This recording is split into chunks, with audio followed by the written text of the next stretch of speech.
Dubai සුද්ද අත්අඩංගුවට. ඔයාලා දකින්න ඇති ඊයේ මෙහෙම නිවුස් එකක් ගියා. මේ වීඩියෝ එකක් තියෙන උඩ ඉස්සලා එක බලලා ඉමුකෝ.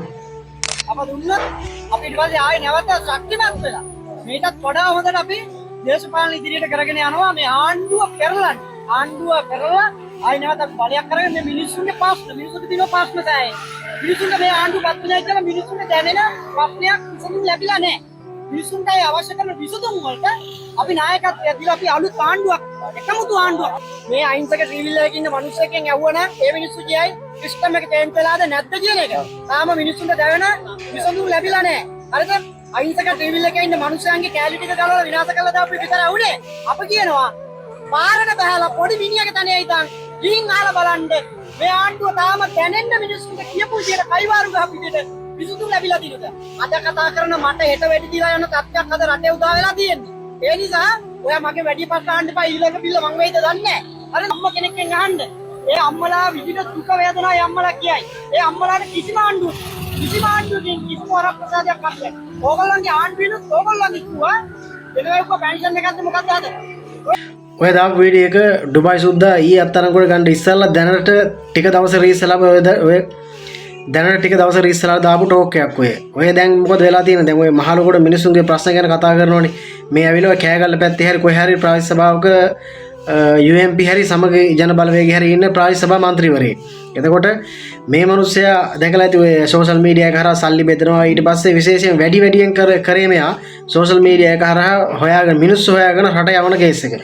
එතකොට මේට ඉස්සෙල්ලත් මේ මිනිස්සයා ඔය රට යවන එක සම්බන්ධව මොකක් හරි චෝදනාවකට ලක් වෙලා පොලිස් අත්අඩංගුවට පවා පත් වෙච්ච මිනිස්සෙක් අපිට නිදහස් වෙලා ඉන්න මිනිස්සෙක් ඔය කට්ටිය දැකලා ඉතින් පහුගිය දවස්වල ඕනතරම් වීඩියෝ ෂෙයා වුණා මෝල්ටාවේ සහ ඩුබායි වල රස්සා දෙනවා කියලා අදාව හෙට රස්සාව කරනවා කියලා කට්ටිය ඕනතරම් ඇති ඔය බලන්න ගිහින් පොඩ්ඩක් ඔය TikTok එකේ ආරේ මෙසර්ච් කරලා ඩුබායි සුද්දා කියලා ඕනතරම් වීඩියෝස් දාලා තියෙනවා.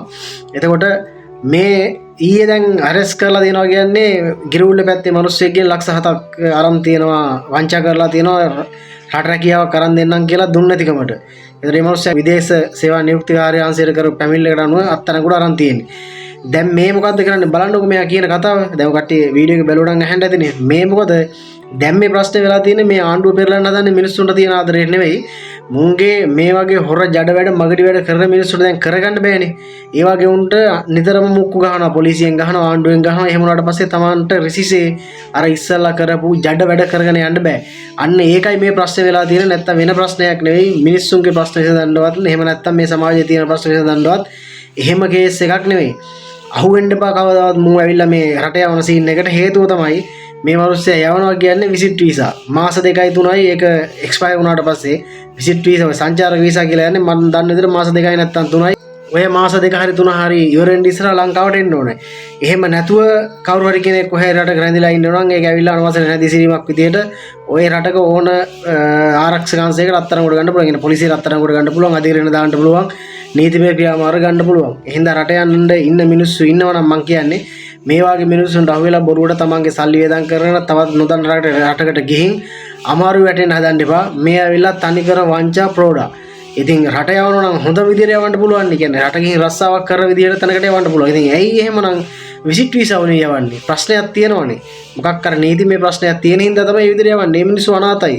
අර හැම්මට යනවා මෙහි තියෙන ප්‍රශ්න වලට යනවා විසඳ ගන්න පුළුවන් වෙයි කියලා. හැබැයි ගියාට පස්සේ ප්‍රශ්න ගොඩක් වැටෙනවා මිසක් කවදාවත් තියෙන ප්‍රශ්න විසඳ ගන්න හම්බ වෙන්නේ නැහැ. ඉතින් මේ මොකද මේ වෙලා තියෙන්නේ අර ඉස්සර කරපු දේවල් අර ඉස්සර කරපු ජඩ වැඩ කරන්න බෑ දැන්. ඒවා කරන්න බැරි වුණාට පස්සේ මොකද වෙන්නේ? හරියට භූමි තෙල් ගහපු ගැරන්ටි වගේ දැන් ඉන්නේ. ඒකනේ මේ රටේ මිනිස්සුන්ට ආදරේට මේ ආණ්ඩුව පෙරලන්න හදනව නෙවෙයි. කරපු මගඩි ජඩ වැඩ කරන්න දැන් බැරි හින්දා මේ ආණ්ඩුව පෙරලන්න මිනිස්සුන්ගේ සහාය ගන්නවා. කවදාවත් මේ වගේ උන්ගේ පැත්තට හේතු වෙන්න එපා. මුන්ට ඇවිල්ලා ගමනක් නැහැ. සහ මුන්ට මිනිස්සුන්ට සේවයක් කරන්න බෑ මේ රටේ ඉන්න.